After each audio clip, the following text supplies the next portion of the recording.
ঘুরলেন? এখানে local sight seen, Sonamarg, Gulmarg এসব। আচ্ছা, এই সমস্ত ঘুরেছেন। আচ্ছা, বেশ। লাস্ট একটা বিষয়, এই ঘটনাটাকে আপনি কিভাবে দেখছেন? এই যে ঘটনাটা ঘটলো, তারপর আপনারা এই হ্যাঁ। এই ঘটনাটাকে কিভাবে দেখছেন? এই ঘটনাটা ঘটলো, আপনারা একটা পরিস্থিতির সম্মুখীন হলেন।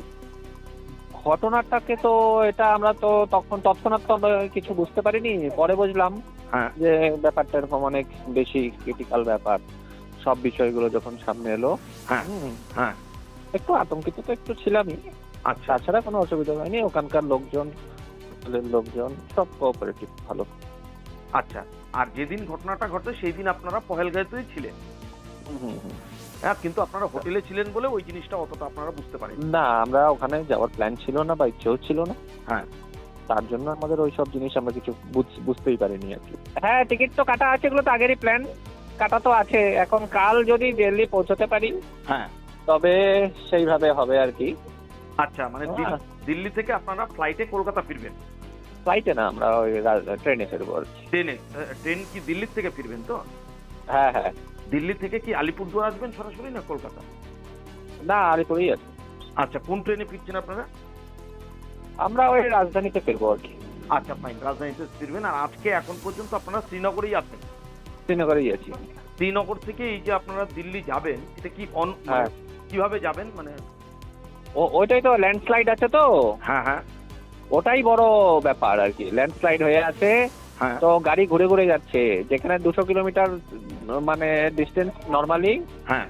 সেখানে 400-450 কিলোমিটার মোটামুটি ঘুরে আমাদের যেতে হবে। ফোন করার পরে আমার বলে কিরে তোরা কোথায় আছিস, তখন ওরা বলে পহেলগাঁও আছি।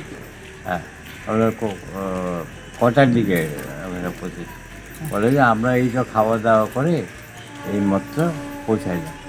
ওরা তো কটার দিকে ঢুকি, ওরা যে 2-2:30টার দিকে। তো ঢোকার পরে যাই হোক এগুলো হোটেলে ঢোকার পরে আমরা একটু মানে ইচ্ছে পাইলাম। এগুলো দেখার পরে তো চিন্তা হয়ে হয়, ওরা যদি সকালবেলা যদি গিয়ে ঢুকতো তাহলে তো নিশ্চয়ই ওরা স্পটে যেত। ওই স্পটে তো সবাই যায়।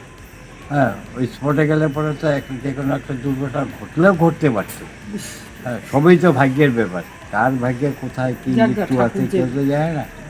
হ্যাঁ, যাক ঠাকুর করে ওদের রক্ষা করছে।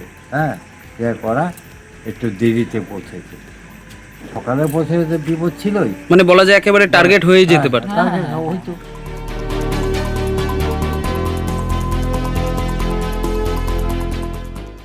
একদম ইয়ে করে সমস্ত দেখে টেকে তারপরে টার্গেট করে তাদেরকে মারা হয়েছে, এই আর কি।